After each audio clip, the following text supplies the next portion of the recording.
ثلاثة ديال الخططات أو الخرائط مثبتة في علم النفس كنتجهوا ليها باش نختاروا شريك الحياة.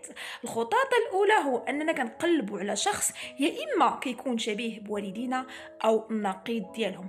مثلا الأنثى اللي تربات في واحد الأسرة اللي الأب فيها قاسي كتقلب على رجل حنون، والعكس صحيح بالنسبة للذكر. هاد الخطاطة للأسف هي كتبني واحد العلاقة اللي مبنية على جر وكر، على احتياج ماشي على فريمون البحث عن شريك حياة مناسب.